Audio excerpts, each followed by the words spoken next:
안녕하세요. 김비서 스포츠 분석입니다. 오늘도 좋은 결과 얻으시길 바랍니다. 5월 18일 수요일 국내 축구 주요 3경기 분석해보겠습니다. 고배당 조합 픽 공유를 원하신다면 영상 하단의 고정 댓글 확인해주시기 바랍니다. 오늘의 첫 번째 분석입니다. 포항 대 전북현대. 포항 분석입니다. 포항은 최근 득점력 난조를 보이면서 승점을 쉽게 쌓지 못하고 있습니다.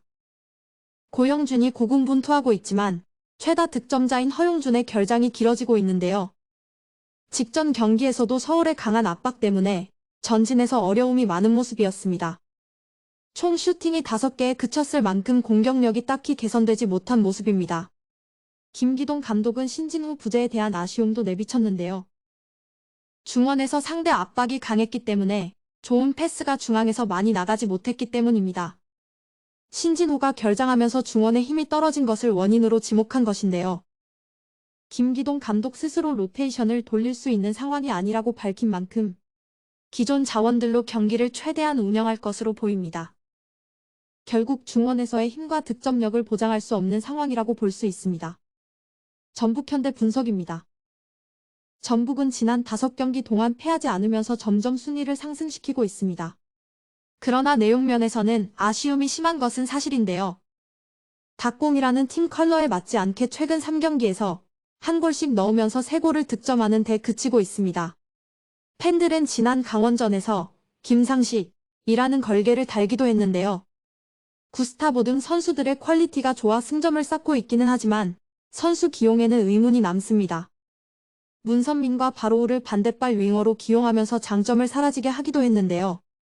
쿠니모토는 인터뷰에서 감독은 공격에 대해 아무 말도 하지 않는다면서 저격성 인터뷰를 한 후 2경기 동안 명단에서 제외되고 있는 상황입니다. 팬들의 불만이 극에 달한 이유도 감독의 전술의 특색이 보이지 않기 때문입니다. 오늘의 분석. 언더 가능성이 높아 보이는 경기입니다. 포항이 허용준의 이탈과 신진호의 부재로 인해 공격적으로 힘을 크게 쓰지 못하고 있습니다. 전북 역시 닭공이라는 팀 컬러가 사라진 지 오래인데요. 그러나 선수들의 퀄리티를 바탕으로 승점을 쌓고 있는 전북의 저력을 고려하면 전북의 손을 들어주는 것이 옳다고 봅니다. 저득점 페이스 끝에 전북이 신승하는 시나리오가 유력하다고 분석해보겠습니다. 오늘의 두 번째 분석입니다. 성남 대 수원. 성남 분석입니다. 성남은 지난 경기 수원 삼성과의 단두대 매치에서도 패배하면서 연패를 끊지 못했습니다. 모든 것을 걸겠다고 다짐했던 김남일 감독의 발언이 무색했을 정도인데요.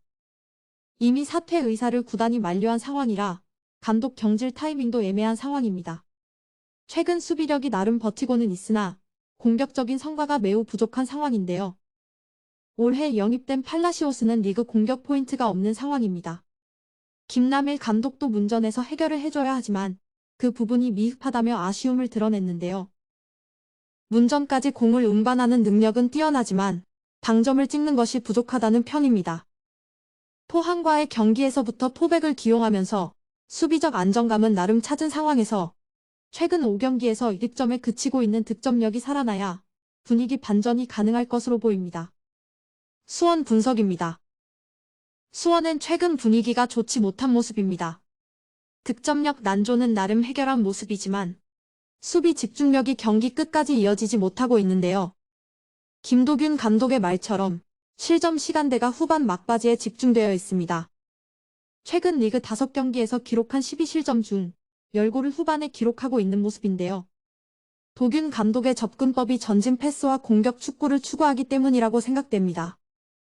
시즌 초반에는 득점력 난조로 인해 헤매던 때도 있었으나 이승우가 점점 폼이 살아나는 모습을 보여주면서 꾸준한 득점력을 보여주고 있습니다. 라스의 득점력이 부진한 것이 다소 아쉽지만 기회를 만들어내는 모습은 긍정적으로 보는 모양새입니다. 참고로 수원은 2.5 기준 오버 비율이 58%에 달하고 있습니다. 오늘의 분석. 수원의 우세를 판단해봅니다. 훌륭한 모습을 보여주고 있는 득점력을 바탕으로 상대를 공략할 것으로 보이는데요. 수비적으로 불안한 모습을 노출하는 경우도 잦지만 이를 공략하기에는 성남이 보여주고 있는 득점력이 매우 부족하다는 생각입니다. 수원이 다득점 승리를 노려보기에는 충분하고 수비적 약점을 노출하는 것까지 고려하면 오버까지 점쳐보는 것도 좋을 것 같습니다.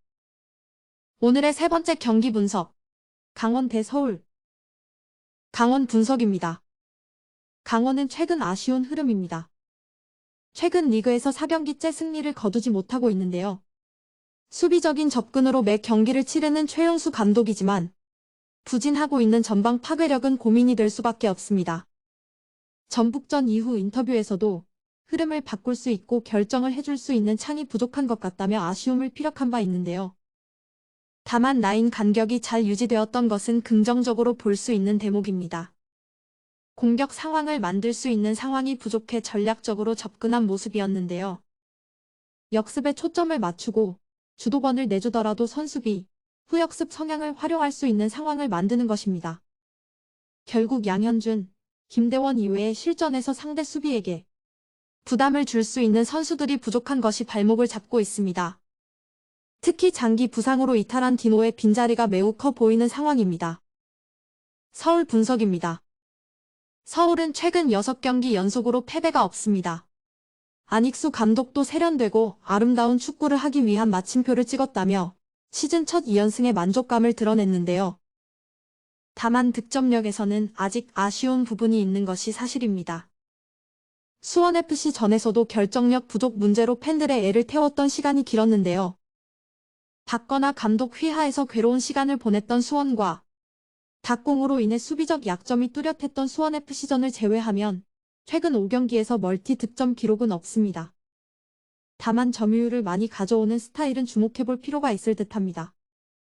황인범이 기성용과 좋은 궁합을 보여주면서 중원 템포를 끌어올리고 공 소유권을 잃지 않는 모습을 보여주었습니다. 현재 서울은 평균 점유율을 63%로 유지하고 있는데요.